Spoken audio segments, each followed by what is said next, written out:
오늘 이 아침에 은혜 받고 성취될 하나님의 말씀은 히브리서 11장 1절에서 3절 말씀입니다. 히브리서 11장 1절에서 3절 말씀 제가 대신 봉독해 드리겠습니다. 믿음은 바라는 것들의 실상이요 보이지 않는 것들의 증거니 선진들이 이로써 증거를 얻었느니라. 믿음으로 모든 세계가 하나님의 말씀으로 지어진 줄을 우리가 아나니 보이는 것은 나타난 것으로 말미암아 된 것이 아니니라. 아멘. 네, 오늘 이 아침에는 믿는 자에게 주실 약속의 땅이란 제목으로 말씀을 함께 나누겠습니다. 우리가 믿는 하나님은 언약의 하나님이십니다. 말씀을 우리에게 먼저 주시고 또 그 주신 말씀을 정확하게 성취하고 인도해 나가시는 언약의 하나님이십니다. 사무엘상 15장 29절에 보면 이스라엘의 지존자는 거짓이나 변개함이 없으시니 그는 사람이 아니시므로 결코 변개하지 않으심이다 하니, 하나님은 결코 변개하지 않는다. 사람의 마음은 하루에도 수없이 왔다 갔다 하지만 하나님은 언약하신 것을 반드시 성취하고 이루어 나가십니다.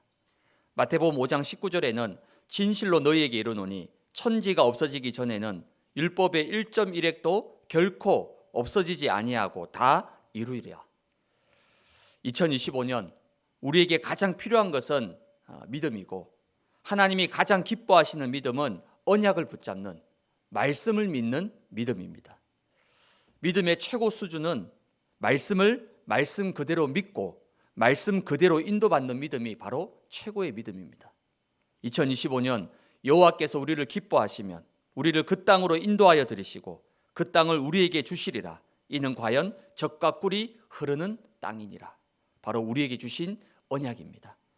하나님은 언약대로 인도하시고 언약대로 반드시 성취해 나갈 것입니다. 오늘 이 아침에 하나님이 주실 약속의 땅을 정복할 믿음의 눈을 회복하는 응답의 날이 되기를 주님의 이름으로 축복을 드립니다. 그렇다면 과연 저와 여러분들은 어떤 믿음을 가지고 2025년 약속의 땅을 향해서 시작해야 할까요? 그 첫 번째가 바로 실상을 붙잡는 믿음입니다. 보통 흔히들 저분은 믿음이 참 좋다, 저분은 정말 믿음의 사람이다 라는 말을 할 때가 있습니다. 그렇다면 과연 믿음의 본질이 무엇일까요? 오늘 본문의 히브리서 11장 1절에 보면 믿음은 바라는 것들의 실상이요 보이지 않는 것들의 증거다 말씀하고 있습니다. 참된 믿음은 바로 실상을 보는 것입니다. 근데 대부분의 신자들은 실상이 아니라 실상의 반대인 허상을 보고 허상을 쫓아가고 허상과 틀린 싸움을 하는 경우가 많이 있습니다. 젖과 꿀이 흐르는 가나안 땅, 실제 가나안 땅은 대부분 메마른 광야, 사막의 땅입니다. 굉장히 척박한 땅입니다. 근데 왜 그러한 가나안 땅을 향해서 하나님은 젖과 꿀이 흐르는 땅이라고 말씀하셨을까요? 구약에 약속하신 인류를 구원할 메시아 그리스도가 오실 언약의 땅, 약속의 땅이기 때문입니다. 말씀을 받았고 언약을 붙잡았지만은 지금 내게 주어진 현실과 사정과 형편은, 지금 우리의 가정은, 지금 내 산업과 내 현장은 전혀 젖과 꿀이 흐르는 땅이 아닌 것처럼 보여질 때가 많이 있습니다. 이때 참된 믿음은 실상을 봐야 하는데 대부분은 실상이 아니라 허상을 보고 껍데기를 보고 속고 불신앙하고 결국 중요한 응답을 놓치게 됩니다. 사탄은 우리에게 끊임없이 믿음의 눈, 영적인 눈을 가리우고 육신적이고 세상적이고 자기 중심적인 눈을 뜨게 만들어서 허상을 바라보고, 그래서 그 허상이 마치 전부인 것처럼 우리를 속이고 있습니다. 12명의 정탐꾼들이 무려 40일 동안 가나안 땅을 철저하게 분석하고 파악을 했습니다. 40일이면 한 달하고도 열흘이나 되는 굉장히 긴 시간입니다. 이 긴 시간 동안에 얼마나 자세하게 그 가나안 땅을 보고 파악을 했겠습니까? 근데 10명의 정탐꾼들은 사실만 봤습니다. 10명의 정탐꾼들은 현실만 쳐다봤습니다. 어쩌면 틀린 보고가 아닙니다. 사실에 입각한 팩트를 보고 한 그런 실제적인 보고였습니다. 하지만 그들이 본 것은 껍데기였고 허상이었습니다. 실상이 아니었죠. 영적 실상을 전혀 보지 못했습니다. 영적 실상을 보지 못하면 당연히 내 생각, 내 기준, 내 생각에 사로잡힐 수밖에 없습니다. 그래서 우리는 항상 하나님 말씀을 붙잡아야 됩니다. 오늘 하루, 이번 한 주간을 시작하면서 매일 하나님께서 나에게 주시는 언약의 말씀을 내 안에 굳게 세우고 그 말씀이 내 발의 등이 되고 내 가는 길에 빛이 되도록 말씀의 푯대가 굳건하게 세워져서 나의 모든 삶 속에서, 나의 모든 현장 속에서 언약 성취, 말씀 성취의 응답을 누리는 믿음의 증인들이 되시기를 주님의 이름으로 축복을 드립니다. 두 번째는 보이지 않는 것을 붙잡는 믿음입니다. 오늘 히브리서 11장 7절에 보면 믿음으로 노아는 아직 보이지 않는 일에 경고하심을 받아 경외함으로 방주를 준비하여 그 집을 구원하였으니 이로 말미암아 세상을 정죄하고 믿음을 따르는 의의 상속자가 되었느니라.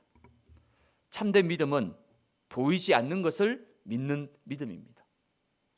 보이는 것은, 나타나는 것은 누구나 믿을 수 있습니다.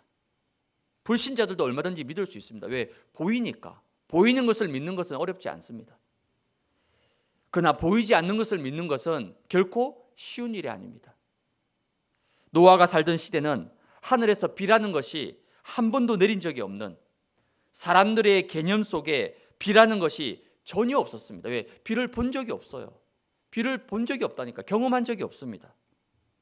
근데 그냥 비가 아니라 하늘 문이 열려서 비가 쏟아져서 온 땅 지구가 물에 잠길 것이라는 상상조차 해보지 않는 일에 대해서 하나님의 말씀을 듣고 노아는 일체의 망설임이나 주저함이 없이 하나님의 말씀을 경외함으로, 경외한다는 말은 내 생각, 내 수준, 내 상식이 아니라 하나님의 말씀을 말씀 그대로 믿고 따라갔다는 거죠.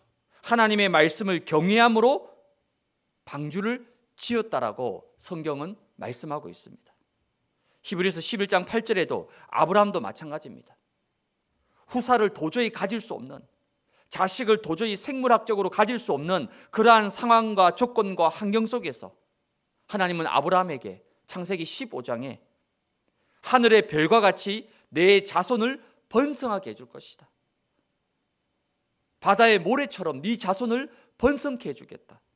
도저히 믿을 수 없는, 아니 지금 당장 자식을 가질 수가 없는데, 도저히 사라는 임신을 할 수가 없는데 자식이 한 명이 아니라 하늘의 별과 같이 바다의 모래같이 내 자손을 번성하게 해주겠다. 이 말씀을 하나님이 아브라함에게 주셨습니다. 이때 아브라함이 어떻게 합니까? 창세기 15장 6절에 보니까 아브라함이 여호와를 믿으니 여호와께서 이를 그의 의로 여기셨다. 아브라함이 여호와를 믿었다는 거예요. 내 상황, 내 환경, 내 형편은 도저히 될 수 없습니다. 절대 불가능입니다. 근데 아브라함은 하나님을 믿었다는 거죠. 하나님의 말씀을 믿었다는 거예요. 하나님의 언약을 믿었다는 거죠. 그 아브라함의 믿음을 하나님은 의로 여기셨다는 겁니다. 믿음은 보이는 것과 보이지 않는 것과의 싸움입니다. 고린도후서 4장 18절에는 우리가 주목하는 것은 보이는 것이 아니요 보이지 않는 것이니 보이는 것은 잠깐이요 보이지 않는 것은 영원함이라. 지금 당장 여러분 눈에 보이는 여러분 가정의 모습, 여러분 직장의 모습, 여러분 현실의 모습들 물론 틀린 거 아닙니다. 사실일 수 있습니다. 그러나 그 보이는 것은 뭐라고요? 잠깐이라는 겁니다. 더 중요한 것은 뭡니까? 보이지 않는 것은 영원함이라. 그럼 여러분들은 잠깐 보이는 것을 붙잡을 것입니까? 아니면 보이지 않는 영원한 것을 붙잡아야 되겠습니까? 어떤 것을 붙잡아야 되겠습니까? 바로 믿음이라는 것은 보이지 않는 것을 붙잡는 것이에요. 그렇다면 보이지 않는 것을 어떻게 붙잡고 어떻게 믿고 따라갈 수가 있습니까? 보이지 않는데. 그게 바로 하나님의 말씀입니다. 보이지 않는 길을 어떻게 나아갈 수가 있습니까? 하나님의 말씀을 믿고 따라가는 것입니다. 이번 한 주간 그리고 2025년 한 해 오직 하나님의 말씀을 따라가며 보이는 것에 속지 않고 모든 일과 상황과 환경과 형편 속에서 믿음의 눈을 열어서 각자에게 주실 그 약속의 땅을 정복하고 차지하는 우리 모든 예언의 가족들이 되시기를 주님의 이름으로 축복을 드립니다.